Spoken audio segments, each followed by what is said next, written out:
Hey guys, welcome back to my world of modeling. It's Dan here, as always, and in this video we're going to be doing a quick update on everything that I've gotten done out here on the layout as of recently. I'm going to be showing you guys some brand new projects that I finished, including rolling stock and some locomotives I'm going to be getting into. We'll take a brief look at my workbench, and I'm also going to be reviewing the big showstopper, if you will, the big project I've been working on out here.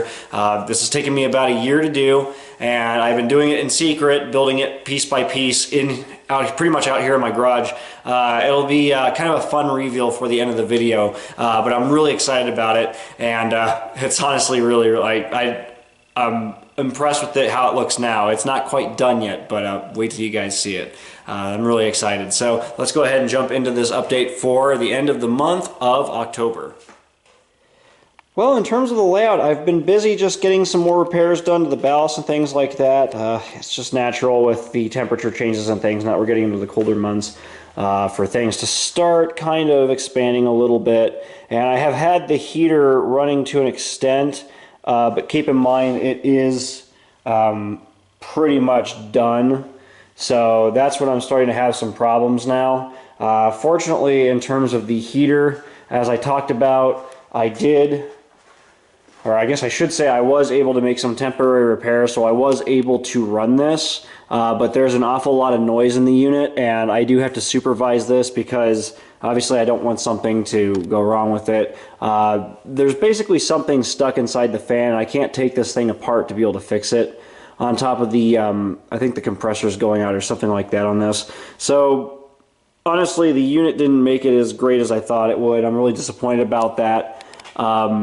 You know, it's one of those things, but I did get a brand new unit located, and I did get that ordered, so I think this is coming in this week. It's basically the same size unit, it's just the upgraded version of this older LG unit. So that'll solve my problem. Like I said, that's coming in this weekend, I think. I'm going to try to get that, and then hopefully the same weekend I'll get that installed, so that'll take care of our temperature problems. In terms of getting everything prepped out here, I've gone through all of the walls and inspected everything, and there's a couple more areas I got to caulk up and seal just to make sure that I'm all pretty much ready for winter here. I do got to maybe consider throwing some towels down underneath this door just to make sure it's nice and sealed up as well. That's something else I can do, but like I said, just the corners of the wall are the priority, just making sure all this is ready. Like any little gaps like that, those are areas where cold air starts to kind of blow in, and if we're getting like winter storms or anything like that, air is hitting this garage from all four corners, it feels like. So you very quickly notice where the air comes in, and I'm just trying to rectify all the issues by getting all of these cracks sealed up. So there's a big crack up there that I got to get sealed. Just a couple, just sort of running along the wall there. In terms of stuff other than that, I do have a couple things that I've brought out here, mainly just more rolling stock. I've gotten, honestly, the vast majority of my rolling stock out here now. I've been able to get everything test run. Me and a buddy brought a bunch of rolling stock out here, so we have a ton of different stuff that I've been running on the layout recently. You can see my yard's full of cars. It's actually kind of nice to see my my layout's so full of stuff now. I got so many cars out here. I got all my really nice goodies. All my 4750s are out here. I was running a unit train of these just for fun. And I got all these cars inspected and tested, so they're all pretty much good to go. I'm super happy about that. All these cars are finished and ready to go. So yeah, honestly, that's been, it's actually worked out pretty well. I've gotten a lot done out here. I did take a break from the hobby for a little bit to get some other stuff done, so I was able to kind of come back out here relatively quickly, and you know, I had a checklist of things. Okay, this is what I need to do when I get back into things. Where do we start? I just came out here a couple weekends in a row, got stuff done, and the layout is all ready for some winter operations sessions, and I got tons more rolling stock that I can start running. And I even got a couple more locomotives that I have prepped out here, ready to go and run on the layout, but we'll talk about those locomotives here in a little bit. It's not model railroad related, but it is railroad related, and I've been back at collecting horns. This has kind of taken some of my time away from the layout again too, just kind of diverging some attention to some different hobbies, but I recently picked up 2 more horns from my collection. They're both what are known as 3-chime or 3-note horns. This one here is a Prime 920. Is what it's known as. It's a clone of the Leslie RS3L. The RS3L would be like, think Conrail, Chessie. They used a 3-chime S3L, RS3L type horn for a lot of their locomotives. Prime Manufacturing copied their horns and ended up using these for a number of different railroads, mainly the Mopac, which is what this one is from. This is a Mopac era Mopac horn, I should say. It's off either an SD40 or a GP40, one of their Jeep locomotives. And I actually picked this thing up from a scrapyard in Pennsylvania. It was on Facebook Marketplace for $400. Well, actually, I think it was $800. I talked the seller down to $400. So yeah, I drove 4 hours to get this thing, and I salvaged it from a scrapyard. It was originally mounted up on a boat, so again, we don't know what actual locomotive from the Mopac it was off of, but it's definitely Mopac era. It's a first generation, which is pretty hard to find. So this in itself is a pretty good find. But I'm super happy I've had it. And what's really cool is after I stripped off a lot of this gray primer, it's like house paint, I was able to reveal the original Mopac Jenks Blue. So for any of you Mopac guys, I know a couple of you guys are subscribed to me and follow this channel. There's a piece of history right there from the Mopac. It's actually pretty cool. So I'm thinking of restoring this back to Mopac Jenks Blue. I think that would look pretty nice, or at least considering it, or I'm going to paint it flat black. And I'll just have to decide there. I also picked up a ex-Burlington Northern horn. This is off a GP38, Burlington Northern GP38. Burlington Northern used RS3Ks, which is a very squawky sounding horn. They have a very unique sound. So I actually picked this up too. So I've been working on getting these restored and cleaned up. So that's been taking up a little bit of my time too. And again, just working on the garage out here and doing some different stuff and working on different projects and just getting my house in order. Just a couple different projects I wanted to show. But yeah, I wanted to throw these in this video since it's railroad related. You know, train horns are another big passion of mine. So I recently got those. I'm going to start working on these this winter as well, getting these restored. So who knows, maybe these will pop up in another future update video. Let's get into the models now, and I got a lot to show you guys here, so I'll try to keep moving. I have a pair of UTLX sulfur tank cars that I worked on this summer. These were a passion project of mine. I wanted to try to model this specific type of UTLX car. This style has a different kind of cover on the saddles. The saddle is the section that meets the tank body, and it's all welded together, but they have these unique little covers on them. This was something that you saw on this style of car, and I think the manufacture date of like I think these were built in like 1999 through 2000. It's a very specific production variation of this car. So I've made a couple UTLX sulfur cars already using the Walthers tank car, and I just did my general method of detailing these up, adding the new parts. These have Plano placards added to them. I added the underbody brake piping. I scratch built all the new railings on the top. Those are all brass wire and custom made styrene stanchions. The cars have been custom renumbered using the decals that I had made this year by PDC and Circus City Decals.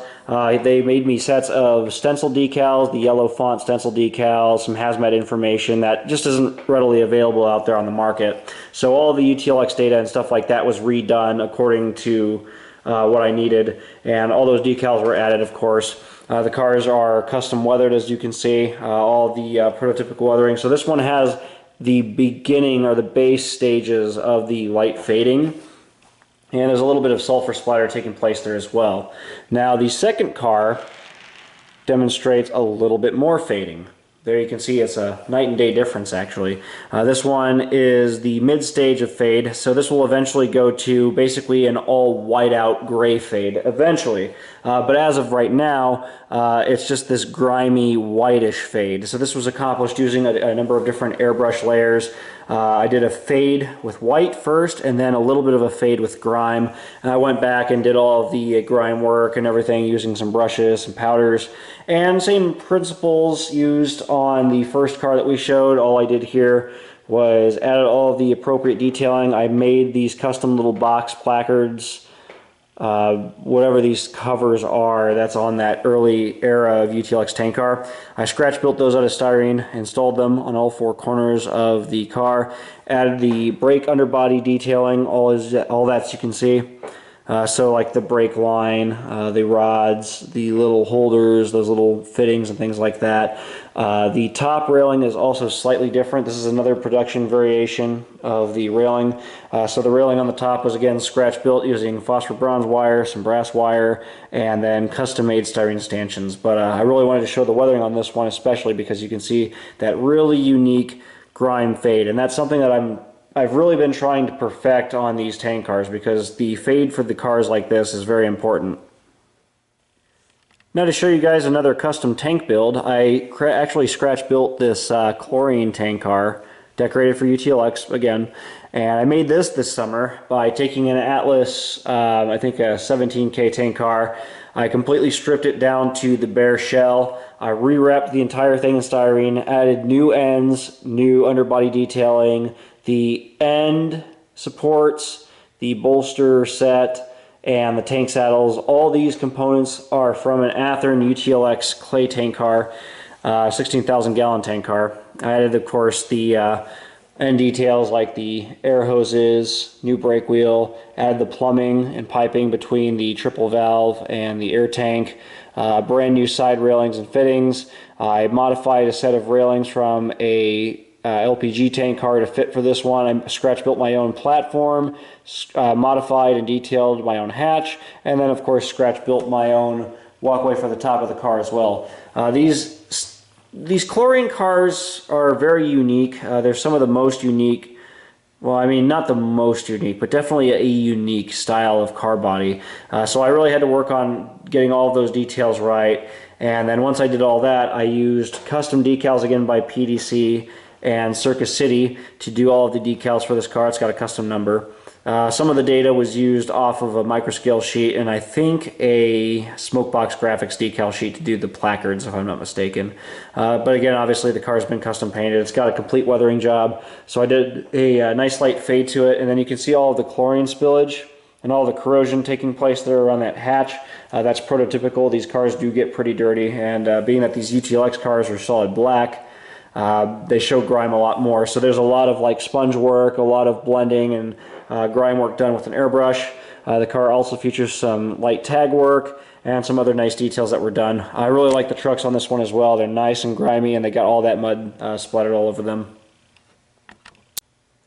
This next car on the bench here is my KCS Scale Trains covered hopper. I had actually gotten this one from, I believe, Amherst. I had brought it back with me because I had actually found 2 or 3 of these at the show, and I purchased them. And it took me about a year to get around to actually weathering this damn thing. But I took it out of the box, looked at it, got it all weathered up. So it's got a lot of really nice detail effects. The special part of this car is what I'll show in a second. But something really interesting I noticed out of the box is they actually modeled patchwork that shows the original stencil. I thought that was really interesting. Scale Trains did that. That's a detail I want to start making myself. But that's a really unique feature of this car. That's a kind of a unique one. I think this is the only one they did out of that run that has that. But that was a cool detail. So it was definitely a model worth keeping, because I had actually considered selling this or weathering it to sell, and I'm glad I didn't. So I just did a heavy grime wash on this with oils. I did all of the rust streaking on the top. There you can see I did all the little rust pits, gouges, scrapes, stings, everything that you'd normally see on a car like this. Even though these cars are, you know, they're only a couple years old, they got very dirty very quickly. I mean, they got beat up is the thing. But I still do occasionally see these KCS cars come in on, I think, like unit sand trains or grain trains or something like that. I'm not sure exactly what they haul, but they're pretty common around here. I still see a lot of these. I haven't seen the exact number of Scale Trains has done yet. I have them written down in case I ever see them, because I thought it would be kind of funny if I actually saw the real cars. But anyways, back to the model. The underbays all came out really good. They got a lot of really nice grime on there. You can see that very thick streaking. Of course, the kick-up lines are done up with chalks and powders, and there's all kinds of splatter and everything else. The kick-up came out really, really nice on this as well. And there you can get a good look at that kick-up. Lots of grease, lots of splatter. Now, what makes this car special is what I'll show you here in just a second. Once I actually get it back on the track. Ready for this one. Here we go, kids. Boom. Check out that graffiti. Yeah. So the story of this graffiti, I was actually rail fanning in Fostoria, Ohio one night. I had my camera with me. I just put it back in my pocket as a freight train was going by.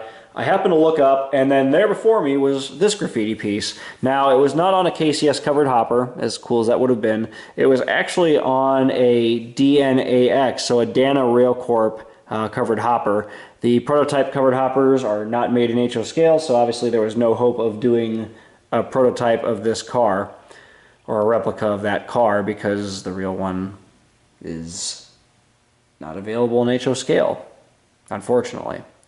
So the best case scenario you can do when you see something like this, because I took a picture of the original piece of graffiti, a very blurry photo, but it gave me enough reference to be able to copy this onto my model. I wanted to make a model of this thing. I decided, okay, let's just give this a try. So I pulled this hopper out with the idea in mind, and I proceeded to hand paint all the graffiti as normal, and then I did the girl in the center. I did a lot of the fine detail work, some little bits of scribble, and then of course I just kind of weathered over that graffiti to blend it in. And this is what I got. I think I did pretty good. It's fairly close to what the prototype has, as you can see. Very, very funny. Very funny indeed. Cracks me up. But this piece probably took me about 10 hours because there were certain portions that I had to go back and I had to repaint certain things, and then I had to build up the layers of color and then do highlights and things like that. So this was actually a car I wanted to film for an Instagram reel, and I ended up getting some footage from it, and then other parts of the footage got deleted by accident, which is on me. They were on my phone, and so I ended up having to scrap the reel, but it would have been awesome if we had had some fast motion playback of this getting painted, because I had actually gotten a bit of footage that would have been fun to see, but what do you do? So yeah, anyways, this car features the full side graffiti there with the custom girl there, and I thought that just looked really cool. So there's a really unique car for you guys to check out and enjoy. Here's a bit of a different car for you guys. I've been in need of getting some nice steel cars for my collection, and I recently picked up this NOKL Scale Trains coil car. It's a former IHB patch out, one that Scale Trains did, and these are a little bit tricky to find, but I was lucky enough to find this one, fortunately. And so with this one, it was pre-factory patched, so all I had to really work on was the weathering. So out of the box, all I did was add some grime to this. I added a lot of rust. The new safety stripe pattern was installed, obviously. I hand painted some graffiti, did some scribble graffiti. All the stuff like that was just copied from prototype photos of a similar NOKL car, because I don't think this actual number is pictured or rostered on Railroad Picture Archives. And even if it was, there's a good chance that photo was lost because Railroad Picture Archives had obviously gone through that breach. They lost a lot of data and everything like that, and when they switched website masters or hosts, they lost a lot of pictures, unfortunately. So anyways, with this car, I did a lot grime fade, and then I did all the rust and streaking and everything coming down from that top railing section there. So if we actually zoom in on this, you can see all the detail effects that I did to the top there. Now for the patching, I went over the stock factory patching with a little bit more black acrylic, and then I actually scrubbed most of the paint back off to get this patchy IHB patch effect. So I thought that little detail worked out pretty well, actually. There you can see the extent of the rust and grime on that underframe. A lot of that builds up on that beam right underneath that walkway, and then you get a lot of like little individual rust streaks coming down from those little supports, from the railings, all over the sides of the car. Coil cars are a whole other animal, and hopefully someday I can film myself actually weathering a coil car, because there is a lot that goes into a little car like this. It doesn't look like much, but there really is a lot of detail. I mean, I spent a lot of hours just weathering this thing. Real quick, if I turn the car over to the opposite side, you'll be able to see a couple more of these details. This is actually the first time this thing has been out on the layout, so that's actually pretty cool. I just realized that. I'm going to have to get this tested. But there's the other side there, and again you can see all of the graffiti is hand-painted, hand-drawn. And there's a good look at that rust. All that rust was done with oils, and then was followed behind with some powder work to make it look like it's kind of haloing out a little bit. It's a unique effect. The IHB logo is completely shot there, and again, there's just so much rust coming down from that top section there. Alright guys, so I do have another couple boxes of different project cars that we're going to show later on in another update. And the reason I'm going to have to skip over these for now is because we need to get into the special project before this video becomes 45 minutes long. But we're going to be talking about flat cars and some more tank cars in the next video, some box cars, and then center beams. A number of people have asked me if I work on center beams, and here's your answer. Yes, I do work on center beams, and I'm working on building an extensive fleet of modern, detailed cars using the newer Rapido flat cars, Atlas center beams, and I think, yeah, just the two prototypes there. So I have a number of different load styles and setups that I want to talk about and discuss in a future update video, but for now these are going to have to wait because I need to get into some other stuff here in this video. But be on the lookout for these project cars, and also these down here, because we're going to be talking about a special unit train of ethanol cars that I'm going to be working on. That's mostly UTLX stuff, but again, that'll come in a future video. I got some other stuff out here too, so we'll have a lot more freight cars to talk about later, don't worry. Alright guys, so getting into the big reveal on the project that I've been working on. Kind of a backstory going into this because I want to make it clear why I built this. So my issue with the layout, as great as the layout is that there's not a lot of actual areas that I can photograph my models on. And photography for me is really important to be able to showcase my models, because obviously I post a lot of my stuff on social media like Facebook, Instagram, and different groups, things like that. And so there's not a lot of stuff and space out here on the layout as of the moment where I can photograph stuff. And so I was kind of pondering ideas. I was trying to throw around ideas of, well, maybe if I build like a diorama I can set up upside and, you know, have natural lighting coming in. And I've done that and it works to an extent, but I can't do that in the cold months. I can't go out there in the snow and set up a module and like wait for the lighting conditions to be right and wait for it to not be windy, because it's just a hassle. I mean, I've had issues in the wintertime in the past where I go months without being able to photograph anything and I don't have any content to be able to post. So it's getting a little frustrating, and so I thought, well, you know what? I do have this little corner at the end of my layout. What if I built something with it? What if I built a display module in particular? You see where this is going?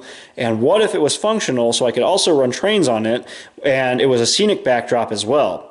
So a couple combinations of ideas. Basically, this whole project is to fulfill multiple needs for photography, for filming, and for operations, and for something else to do out on the layout that's fun, that's engaging, that you can kind of plan and do all your coordinated moves on. So, with that all being said, keep that in mind as to why I built this. Let's go ahead and show you guys what I've built.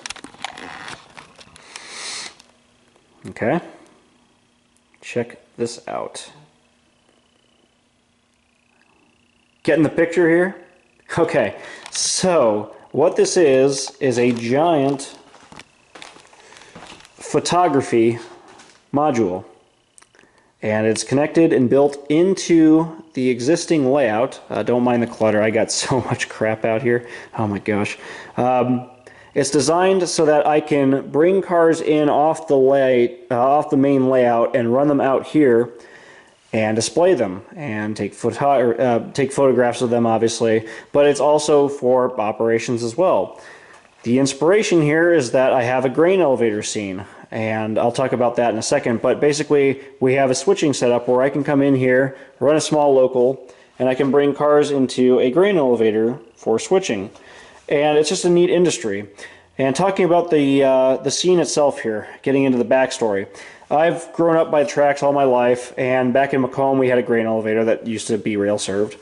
And I always thought that was cool. I always thought, man, it would be so cool if I built a model of that one day. And I never did, I never got around to it.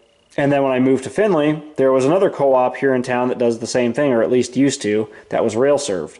And I thought, man, it'd be so cool if I had a grain elevator scene on my layout, or if I had like a grain elevator module that I could display cars on and like switch out and things like that. And I looked at my layout and I decided around the time that I was doing the idea or the plans to build a photography module that, hey, what if I used that as an excuse to build a grain elevator scene? Because what better backdrop than having like a grain elevator, some like industries, some buildings, and just like a rural setting. I thought that that would look really cool. And then having some artificial lighting and things to make it look more convincing like real sunlight. So there's a lot of things at play here going on that I thought I could incorporate and experiment with. And of course, I thought this would also be a great idea for videography, because I can come out here, film myself building this entire thing, and putting it on YouTube, so you guys have some more exciting content to kind of focus on, because obviously this channel focuses mainly on modeling rail cars and locomotives, but actually building structures, modeling scenery is another passion of mine. And you know, there's only so much more I can do out here on the layout, because for the most part the layout is about 85% finished, other than that end module. So I wanted something different, something fresh. So basically this whole project is satisfying multiple needs, if you will. So what are we looking at here? We have basically a jointed rail main line that I constructed. We have a rural crossing that I've constructed. All of the structures on this are completely 100% scratch built. These are not kits, keep that in mind. So everything that you see here is all scratch built. All the little elevators, all of the relay cabinets, phone lines, switch stands, all of these details, all of these structures are 100% scratch built, including the grain elevator. The grain elevator is scratch built with a number of different materials like styrene, PVC pipe, all kinds of details. Basically no kits. I used some structural shape styrene and things like that, but all of this is scratch built, as you can see. And I'm not going to go into so much detail in this video, because the big part of this update and this announcement is that all of this has been filmed. I'll show you guys how to scratch build this grain elevator. I'll show you guys how I built all of these surrounding structures and a number of these line side details. All of this is covered in some update videos that are coming up very soon. I'm actually in the process of getting those edited, and I'm going to start uploading these to YouTube. But basically, it'll be a step-by-step process video series on how I built the module, how I do all of the scenery that you see here, how I built all of the structures, and then started doing all of the detail work, like talking about my track work, my methods for modeling some of this old track, stuff like that, for example. And of course, the big centerpiece, scratch building the elevator. Because this elevator is based on a prototype that is here in town, and we'll talk about that in that video on the grain elevator itself. So you guys will get to learn how I basically build all of my structures, how I do some weathering on structures. I think that it's going to be another fun and engaging part of my videography that we can get into that will be a big teaching thing for you guys, because I know a lot of people like stuff like this. And so again, I just wanted to kind of give my own take on scratch building, my own take on how I, figure out how to scratch build stuff, problem solving skills, making things work, compressing scenes, and just being able to figure out how to actually build this stuff, fit it on a module like this, and make it work. We'll talk about building the crossing, obviously, doing details and things like that. So again, I'm not going to go too much in detail here. I just wanted to show this to get you guys excited and get you guys a look at this so you know what to expect. But talking about where we are at now with this module, it is just about finished. The only thing we need to do is install a backdrop, and I do have a backdrop ordered. I have a backdrop coming in from Trackside Scenery, I believe is what the company is. They do some very nice backgrounds. Matter of fact, they do the best backgrounds in the industry as far as I know. So I got those coming. It'll be wrapped around, so it'll be a nice scenic scene with trees, a cornfield that'll blend really nicely into this. So this will be very prototypical, very realistic, and we're going to have some fun with this. So just wanted to show you guys this and go ahead and reveal everything so that you guys know what I've been working on. I'm so happy to finally show this to you. I'm honestly so excited, and hopefully you guys are excited about this too, because we got a lot of videos coming from this whole project that we'll talk about. And obviously I'm still in the process of filming videos out here talking about like the structures and getting some of the scenery finished, because there's still a couple things that we got to do. We got to plant some trees, do the backdrop, and then figure out if we need to add more lighting and stuff like that. We'll talk about my lighting setup here as well. That's just LED lighting. So that's something that I've been working on and I'm really happy with. So you can see there's going to be a lot of potential here. I already got some models out here just for the sake of demonstration where you can see how I have things set up. So I'll be able to have prototypical elevator operations. We'll be able to have cars set up here that I can photograph, and hopefully I'll be able to start actually doing all of my videography on update videos on this module because it'll have the backdrop, the proper lighting. So you guys will be able to see these cars in a lot more detail and a lot closer as well, compared to just having them set up on the layout all the time. So I told you guys I had some locomotives, and this is where I'm going to wrap up things. This is kind of where I'm starting with some different projects as we get into the colder months. I need to get some locomotives finished so I can get them put out on a layout, have some more road power variety, if you will. So I picked up one of these scale trains, SD40-2s. This is the 1954. This is just out of the box. I'm just showing you guys this to anticipate what to look for next. This is a really nice engine out of the box. They did a really nice job with the detailing.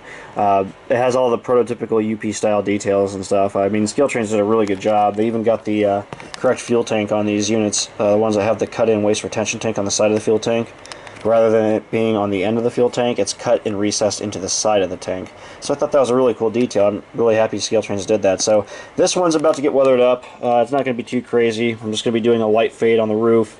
All the road grime and darkening of grills and things like that. Your normal flavor of weathering, if you will, for something like this. It's a little bit more modern.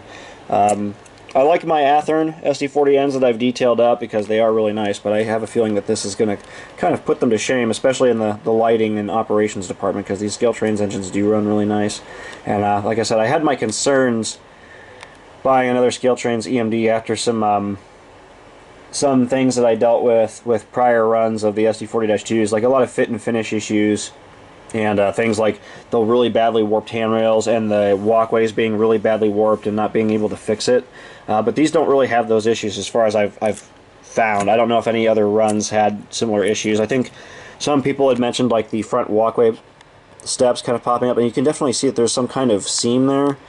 It's not too terrible. I might see if I can try to push that down a little bit, but you know, that's not a deal breaker for me. I can try to weather that in or fix that and blend it in so it's not so noticeable. But that's the only thing I've really heard about these engines. So yeah, this is going to be the first one that I'm going to weather up, and then I did order a second that I'm going to do a custom number on. I think it's going to be the 1999, I believe, is the one I want to do. I just want to do a unique number. So I'll have this one, and I'll have that one hopefully soon, and that should be really nice. I do have a locomotive I'm working on, and this is going to be for a friend of mine. Obviously, we're just looking at a chassis here. The real thing is currently in the process of being painted, but I have a 6334, HLCX 6334 I'm working on, so there's going to be another leaser.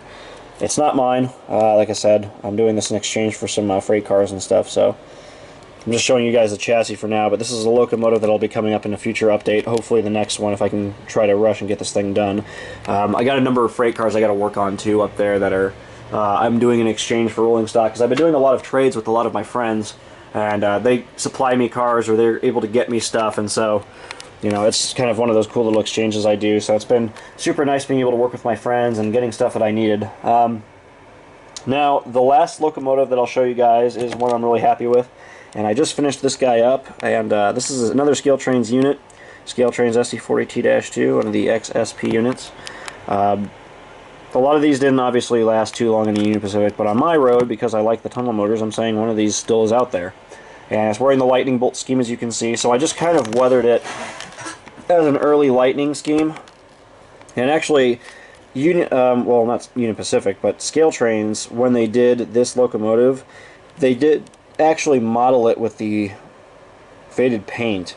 So if we actually look at that paint and compare it in the back there's a night and day difference. You can kind of see it's kind of an earlier scheme. So the yellow is definitely off, and I don't know if that was by choice or if that was because Scale Trains screwed up the color. I know a lot of people bitch about the UP yellow on Scale Train stuff, and I think that might be the case here, but in this case it actually works out because the locomotive has a natural fade to it, and so I really didn't have to do too much to this out of the box other than I faded the roof in the gray a little bit. And I didn't have to do anything detail-wise to this. I just pretty much, the only detail I think I added was the whip antenna, just to the cab. I did add the wind reflectors too, that's another detail. But again, I just added some grease and grime. I weathered up the truck so they got all the grime and everything on the raised surfaces, on the brake rigging, on little surfaces there. But the trucks are relatively clean. You know, Union Pacific engines, sometimes they're EMDs, a lot of these fresher repaints. You see the trucks, and a lot of times they look like this. So that's just a mixture of doing some oil washes, adding a little bit of highlight work, doing some oil streaks of rust, you know, adding some powders. The powders mainly are what are really important to getting these to look right. And then of course I just add the greasy bearing covers, those journal boxes, or not journal boxes, but the bearing covers. They get that dark black grease that's just done with powder. There's a little bit of like streaking coming down from stuff like the battery boxes. That's a pretty common thing. There's some paint chipping, a little bit of scraping and things like that. Lots of grease and grime on the fuel tank, fuel tank streaking. You got a little oil and grease kind of running off that walkway there a little bit. Same thing on the back truck. Darkened grills, of course. That air in tank is going to pull in a lot of dust and grime, so that goes really dirty. A little bit of streaking coming down from those grills. That's an area again where grime is going to collect, and a lot of rust forms up there. So you can see there's a lot of grease kind of worked into those doors. Darkened grills again, lots of grease and grime and streaking coming down from that main grill. That air filter intake usually gets pretty dirty. Again, on the roof there was the fading, but we also added some exhaust and things like that, or I did anyways. Keep saying we. And little detail part just broke off there. Whoops. I don't know how that popped off, but a lot of these details are just press and fit. They're not actually glued in, so at least you can just pop them back in. If something like that happens, you just glue them back on. But on this side there, you can see, well, if I can get my lighting set up a little bit better, you can see all the details on the trucks again. All the grease. There's a little bit of mud splatter on those trucks as well. That's just paint flicking that I tried to model. A little bit of grime in those walkways and things like that. Tried to straighten out the handrails a little bit because they were a little bent out of the package. Not too terribly difficult, it's just like bending the Athearn railings. A lot of grease and soot coming down from that one grill on this side. I think that looks really nice. A lot of grime on that grill and on that walkway. All the way down you can see grime in the right there in that grill. All the weathering on the trucks, as you can see. And then the rear of the locomotive, kind of a good case study in my method for doing like the kick up on a locomotive like this, doing all the grease and grime. You can see how it kicks up onto that anti-climber. There you can see that. And then there's a lot of like grime pattern around where the MU hoses are. That's going to be the area you're going to see a lot of that grime form up. It's from the kick up off other wheels on the railhead. That starts to streak up, and then there's just like grease splatter, mud splatter kind of mixed in, so it's all one big mess. And you got some paint chipping on the handrails and some paint chipping on the long hood, just stuff like that. But I tried to just kind of keep it relatively simple. You know, I didn't want to make this thing look super beat up. Just an old worn out veteran wearing a semi-new paint scheme, you know, just that kind of look. That's what I was trying to go for, and I think that the Locomotive overall came out really good. So this one's ready to go into service. Hopefully I can get an SD40M ready and prepped for the layout too, so I can run these with the SD40Ms and the SD40Ms in like road unit service, or you know, locals occasionally, or whatever I want to do, because that's what UP mainly uses these units for anyway. So that's basically all the locomotives I've been working on as of now. I got a lot more planned, and obviously we have that SD40N that I'm working on and some other stuff. So slowly but surely I'll get some more locomotives out on the workbench and out to the layout to start running, because I definitely need some more power out there. So you guys have subscribed here on YouTube for more content coming, because I have a lot more videos coming. We're going to start uploading videos on the module build, obviously, as we talked about out in the garage.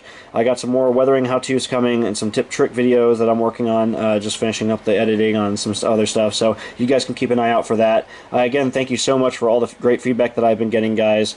So, you know, we'll keep trying to crank out some stuff here so you guys can stay entertained. But, of course, you guys can also follow me on my social media. My Facebook is Daniel Arnold. You guys can follow me there. And my Instagram is Dan E. Dankinson. I post a lot of pictures and videos on that site of projects I'm doing, or reels for my layout and different things like that. So if you guys want to follow me there on those social media platforms, you, of course, can. Be subscribed here on YouTube for more content so you don't miss what's next. And I, again, have to thank you guys for watching, and I thank you again for all the great support and all the wonderful comments that you've left.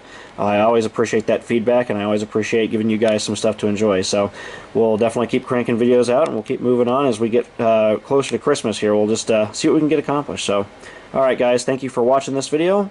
I'll catch you in the next one. Be safe, and take care.